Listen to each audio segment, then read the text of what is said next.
Zoti Pllumi, mund ma dekriptosh sipas analizës tënde të qëndrimin e çuditshëm të Donald Trumpit në lidhje me Putinin, me Ukrainën, pra këtej, po i sose durimin ndoshta me Putinin? Takimi në Vatikan ishte historik. Ndodhi rastësisht pas morën pjesë në varrimin e Papës dhe u diskutua dhe u arrit pas shumë diskutimesh dhe pas shumë përpjekjesh në nënshkrimi i marrëveshjes së mineraleve të rralla. Për këtë marrëveshje Amerika kishte shumë nevojë pasi i jep një prioritet shumë të jashtëzakonshëm edhe në luftën tregtare me Kinën. Kina kontrollon 70% të mineraleve të rralla dhe në këtë rast Amerika ishte shumë e varur nga prodhimet dhe nënprodhimet kineze të mineraleve të rralla. Me nënshkrimin e kësaj marrëveshje, ata nuk janë më të varur prej Kinës. Kjo marrëveshje i jep shumë forcë Amerikës, por në të njëjtën kohë Amerika i jep mbështetje të jashtëzakonshme Ukrainës. Pra që të dyja palët të ndihen të fituara në këtë marrëveshje. Trumpi, pra domethënë nuk ishte thjesht çështje lekësh dhe parash, ishte një ndihmë strategjike që Ukraina do jepte Shtetet Bashkuara të Amerikës. Pra ndihmë strategjike në këmbim të mbështetjes. Në konkurrencën gjeopolitike me Kinën. Po, dhe Amerika i ofron Ukrainës mbështetje ushtarake më të fortë, i ofroi dhe gjuhë më të ashpër kundër Rusisë dhe Putinit, që të ndërshonte qasjen diplomatike. Ti mendon nga nënshkrimi i kësaj marrëveshje apo nga fakti që duket sikur Putini me ritmin e tij po e lodh, sepse dhe Rubio tha që me sa duket kjo luftë nuk mbyllet shpejt. Pra, janë të dy faktorë. Ka shenja të cilat në fillim ja lanë të gjitha fajet të Zelenskit. Tani duket sikur po i ndajnë fajen ndërmjet të dyve. Është e vërtetë sepse Trumpi është njeri konkret, ai provoi gjitha palët, i pa gjitha palët se si reagojnë, e pa që Zelenski u bin. Po s'kishte këshilltarë që t'a thonin që më përpara, do t'a shifte vetë. Normalisht që ka, po dhe këshilltarët e tij dhe gjithë paralelisht i kanë pa gjërat vetë dhe i kanë prek gjërat vetë, se është si teoria Shën Thomaj, që po se prek e plaken. Po se preken, dakor. Dhe duke ja të pyes pak të zotin Puma. Misha, është po aq i dashur Trumpi në Moskë siç ishte në fillim apo kanë filluar të lëkunden, a thonë që... Për Moskën, Trumpi është varianti, kanë të qartë që është varianti më i mirë që mund të nxjerrë në Shtetet Bashkuara të Amerikës si president, aktualisht për Rusinë në këto momente, në këto rrethana. Çfarë do që të bëjë Trumpi, do të jetë gjithmonë më mirë se sa do kishte bërë në një homolog demokrat e tjerë. Rusia e qartë që nuk ka interes të mbylli luftën në këtë moment, pasi është duke avancuar dhe është 3 kilometra tashmë nga rajoni i Dnjepropetrovsku. Pra aty po mbaron Donbasi dhe fillon Dnjepropetrovsku. Dhe kur Ukraina të marrë mend dhe të fillojë me të vërtet bisedimet për paqen, atëherë do të jetë në kushte akoma më të këqija se ç'është tashti. Prandaj kjo është një situatë dhe kur thoni që Trumpi po hap ato kanalet e ndihmave, në të vërtetë Trumpi nuk ka dhënë shumë gjë, sepse 300 milion kur bëhet fjalë për miliarda nuk janë dhe aq shumë. Jo, nuk janë shumë, por nga bllokimi atyre që kishte dhënë Bideni, nga deklaratat shumë të forta për ngrirjen totale të çdo lloji ndihme etj, kjo është një shenjë, sepse kur dalin 300, po themi mbi banak, ne nuk e dim se sa miliona të tjera në banak, apo Misha. Këta punojnë kështu, nuk punojnë vetëm këta të tjerë kështu me mbi banak e poshtë banakut, ai mund të japi 300 zyrtarisht. Po dhe poshtë banakut punojnë se politikanë janë. Po pra, po dhe po them. Edhe Trumpi e ka këtë, domethënë, maninë e kamzhikut dhe të biskotës, domethënë një herë flet kështu, një herë flet ashtu. Për shembull sot ose dje, sepse unë jam një ditë mbrapa, domethënë deklaroi që deklaratat e Putinit për paqen në maj janë një gjë e madhe shumë në krahasim me ato ku kishim qenë përpara situata, domethënë kur vetë Rusia bën propozime për paqe. Pra e vlerëson. Nga ana tjetër, ai deklaroi që ka ardhur koha për bisedime direkte dhe takim direkt me Putinin. Okej. Po s'po vjen pas se fillim u tha që do bëhet në Zvicër shumë shpejt etj, por nuk u bë. Dakor, zoti Shala? Për sa i përket aftësisë të Rusisë për të pushtuar territore, sipas llogaritjeve të revistës Forbes, ekspertët sigurisë saj do duheshin për ta pushtuar Ukrainën, do duheshin 236 vjet edhe 100 milion viktima. Këto janë të shpallura. Pra, ideja është që nuk janë duke shpresur kot, sepse nuk do të arrijnë dot, do avancojnë vetëm me centimetra. Tashmë, për sa i përket ndihmave, kjo ishte pjesë e marrëveshjes. Është ajo marrëveshje, parapërkish do të them se ajo marrëveshje ishte një augur i mirë për të dy palët.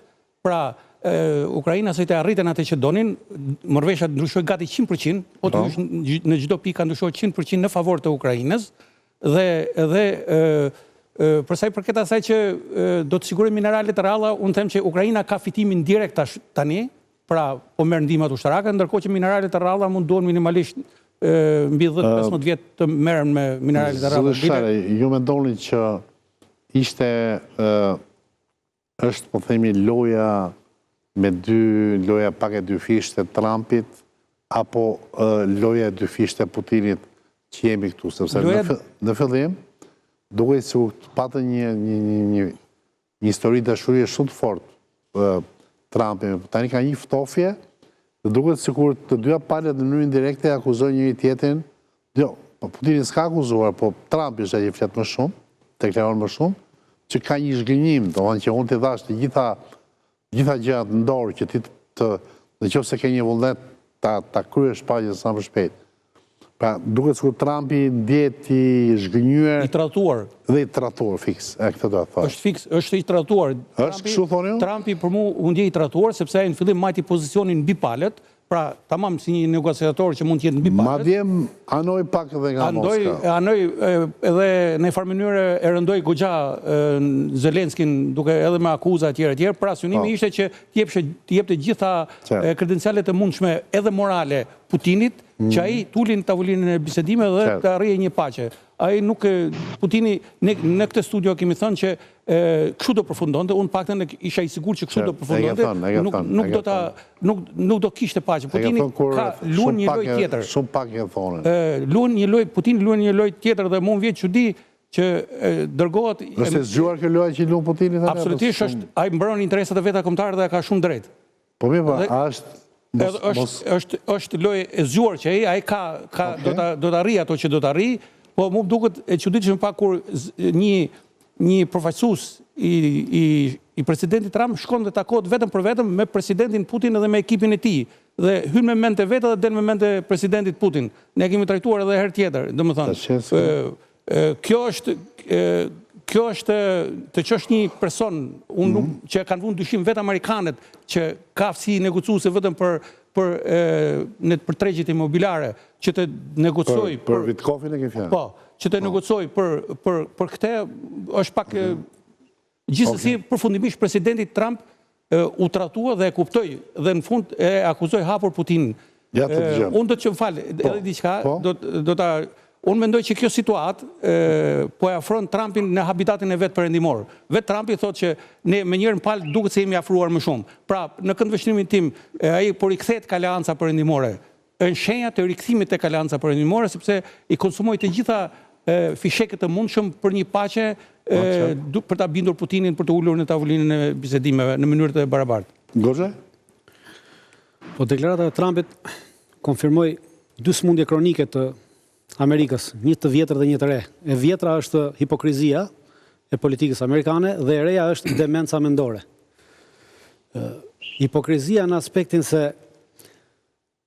i bën thirrje Putinit që të ndali luftën, ndërkohë nga ana tjetër furnizon Ukrainën me armatime me municione, përveç atyre që ka dhënë Bideni. Dhe këtu nuk është 300, po është 360 milion sasi e parave të dhënat, se ka shënë një 50 që përpara. 50 që ka vajtur më përpara për mbrojtje kundërajrore.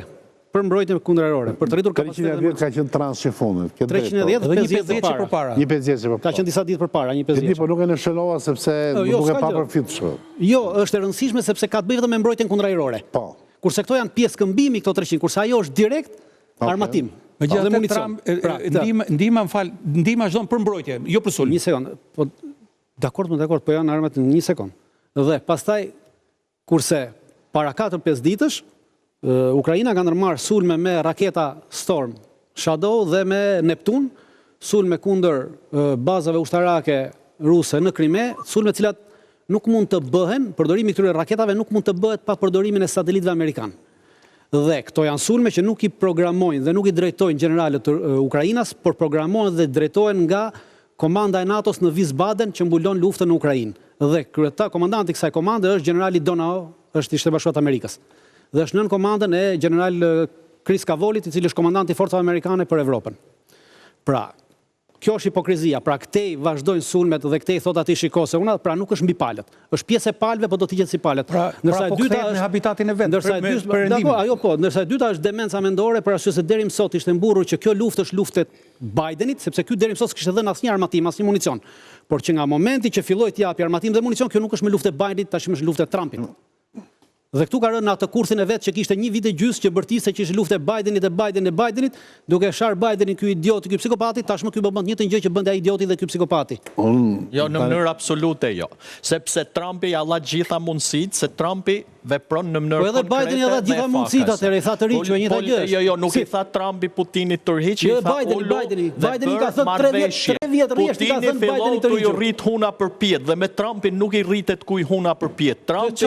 Trumpi do t'i ulin palët, ka për progres, se vetë Putini po kërkon kredit vetë Putini. Cili është progresi? A ka ndaluar lufta? Putini ka hapa për para drejt paqes. Lufta ju jeni specialist, e njifni shumë mirë artin pushtarak, nuk ndalohet direkt lufta. Trumpi ka bërë progres se vetë Putini e prenoj dhe kërkoj që të ketë 3 ditë armpushim. Nuk e kishte kërkuar po pse tha 3 ditë armpushim ai? Akoma se keni kuptuar që po los me juve?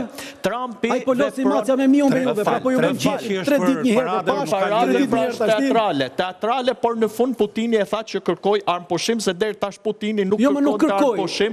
Putini thotë që sulmoi, Putini thotë që pushtoi, Putini thotë që bëj mrekullina. Tani Trumpi vepron si njeri konkret, jo në diplomaci tradicionale. Ai është negociator. Kurse Rusia është e sofistikume, Rusia në asnjë moment nuk ka kërkuar armpushim Rusia. Ka ofruar armpushim, po s'ka kërkuar armpushim.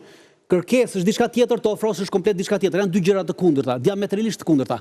Ka ofruar armpushim, po nuk ka kërkuar armpushim. Armpushimin e ka kërkuar vetëm Ukraina. E kërkoi për vetëm Ukraina ka kërkuar armpushim 30 ditor.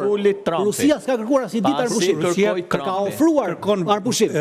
Ka kërkuar marrëveshje paqe. Armpushim jo, nuk ka kërkuar. Po kjo, këtë pra tani Rusia, Trumpi është njeri konkret, ndërsa Putini dhe Rusia vazhdojnë skemat e vjetra politike. Po pse ata nuk janë konkret? Kanë marrë 20% territorit. Po 20% për 3 vjetë.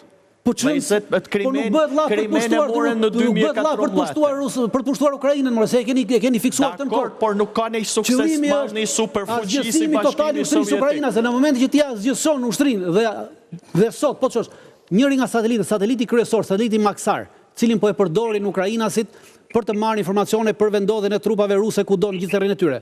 Para një jave ka bërë një studim dhe ka nxjerrë që vetëm duke studiuar varret që janë hapur në Ukrainë nga 2022 deri më sot, 748.000 të vrarë ukrainas janë. Ka të vrarë dhe nga pala ruse. Dakor, po 140 ka të vjerë ata. 720 ka të vjerë ata.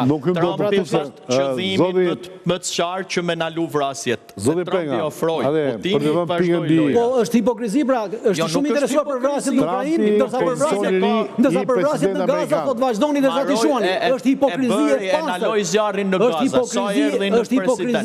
Në Gaza Trumpi na loj luftën pa u bërë president. Është hipokrizi, marrëzi dhe fashizëm. Tani hipokrizi shuhet total. Jo mos po bëjnë hipokrizi. Ata po thonë ne kemi hyrë për ta fshirë të ushtrinë po e fshin. Në gjithë jetën me hipokrizi e kanë pas. Trumpi është direkt. Po, nëse më lejoni analiza dhe vlerësimi i situatës së parë luftarake dhe asaj diplomatike të palës që ka marrë përsipër ndërmjetësimin e këtij konflikti, dha rezultatin e parë.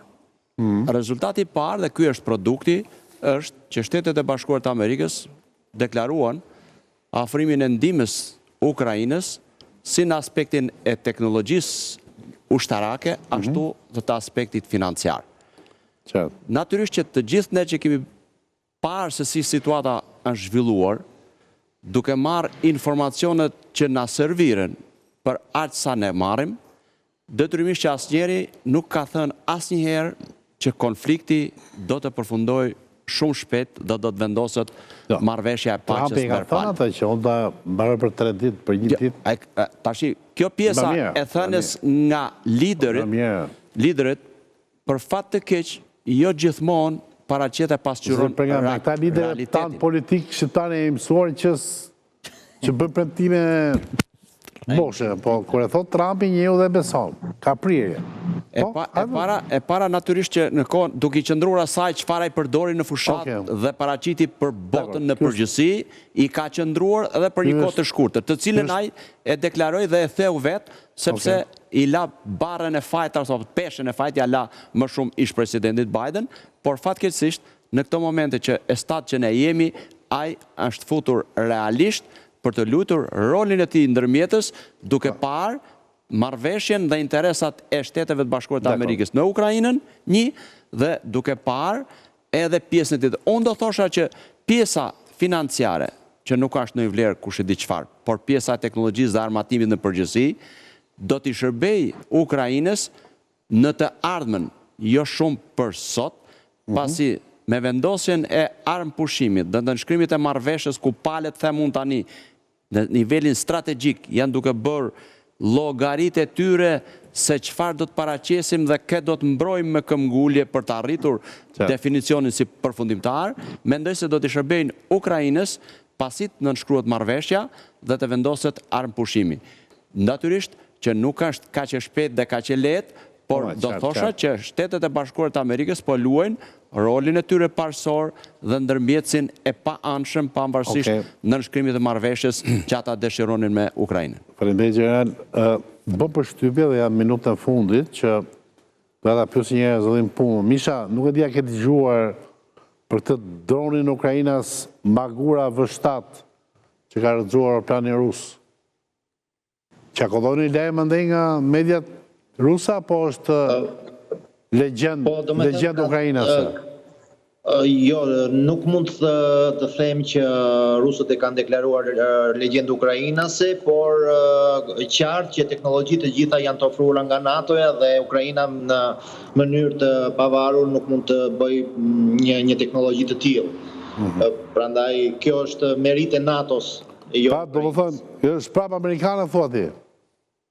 është e NATO-s, le të themi, që sepse Amerika dhe NATO prapë këmbgul që janë dy gjëra të ndryshme tashmë. E ke bërë që ka ca kohë që zonja von der Leyen nuk flet më, nuk bën më replika me Trump. Trumpi duket se po kthehet në shtëpinë e vet, si zonja von der Leyen ka deklaruar që do bëhet magneti i shkencëtarëve të botës dhe të gjithë do shkojnë në Europë nga Amerika dhe Macroni i fton.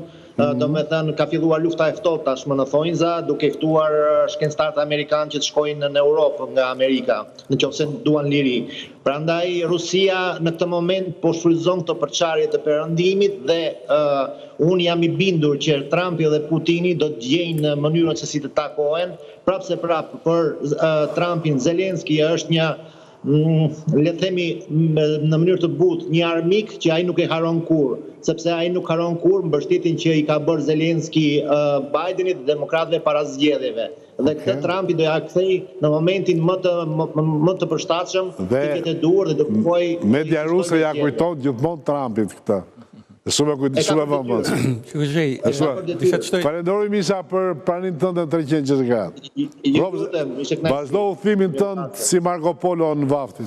Ros.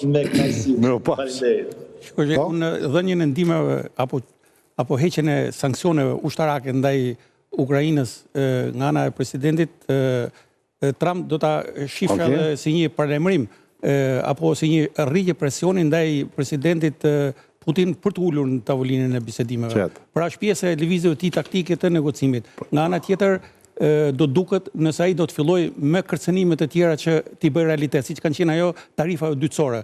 Ajo që është shumë problematike për Putinin janë tarifa dytësore. Pra, nëse do vendosen tarifat 500%, sepse është një grup senatorësh amerikan mbi 72. Sepse ju mendoni se Rusia do rri me duar në xhepa për kohë gjatë Trumpi këto? do vendosen tarifa 50% për gjithë ata ju mendoni se do rritë sot merr titanium, palladium, nikel i merr nga Rusia, nuk i merr duhet kaloj në panelin e dytë. Rusi, Kore. Do arrit Trumpi me do luftoj përsëri. Po do t'i çojnë tallona apo se arrit. S'ka për të çojë Josef tallonat me merrin në Amerikë tash. Por duhet kaloj në temën e debatit të brendshëm. Jo, janë fakte Dhe prandaj, vazhdo të ndërrosh një ndërkallje që kemi bërë për sa i përket ndërkanol dronit Ukrainas Magura V7, pra treshin, dhe futemi, ju falenderoj Goxhe, falenderoj zoti Prenga, falenderoj Plumbi dhe falenderoj zoti Shale, dhe futemi pastaj me panelin e dytë në temën e dytë që është lidhet drejt për drejtë me atë temë që ne se ABC News kam gjithsesi dhe ndar majtas djathtas lart poshtë e trajtojmë pafundësisht. Faleminderit që ishit në studio zotëri, të nderuar, treshin këtu.